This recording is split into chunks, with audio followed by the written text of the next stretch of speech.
Çəmən, səncə canlıların neçə aləmi var?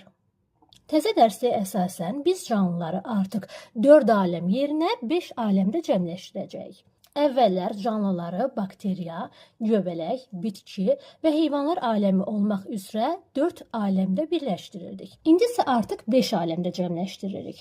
Bunlara bakteriyalar, göbələklər, bitkilər, heyvanlar və protistalar aləmi aiddir. Və yaxud belə də qruplaşdıra bilərik.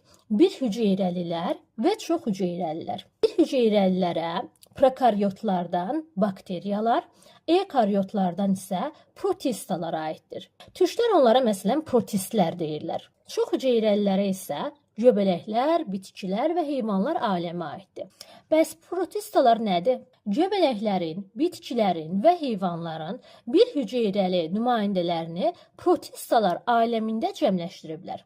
Yəni protistalara eukaryotların bir hüceyrəli nümayəndələri aiddir. Uzun sözün qısası, siyanobakteriya, yəni göy yaşıl yosun bakteriyadır, bakteriyalar aləminə aiddir. Yaşıl evqlena köhnə məlumatla getsək, bir hüceyrəli ibtidai heyvan idi və heyvanlar aləminə aid idi. Yeni ədəbiyyatla getsək, o protistalar aləminə aiddir. Və yaxud da ki, Chlamydomonada, Chlorella, Plevrococcus Bunlar bitkilərin bir hüceyrəli nümayəndələridir və köhnə ədəbiyyata görə onları elə bitkilər aləminə aid edirdik. Yeni ədəbiyyatla isə protistalar aləminə aiddir. Və yaxud göbələklərdən bir hüceyrəli nümayəndələri protistalar aləmində cəmləşdirəcəyik.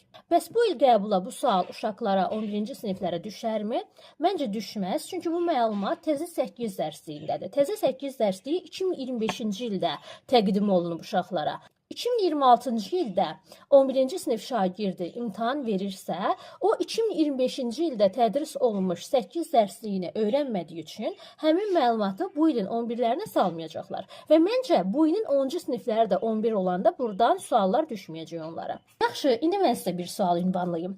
Sizcə 1000 dənə hüceyrədən təşkil olunmuş Volvox koloniyası təzə dərsliyə görə canlıların hansı aləminə aiddir?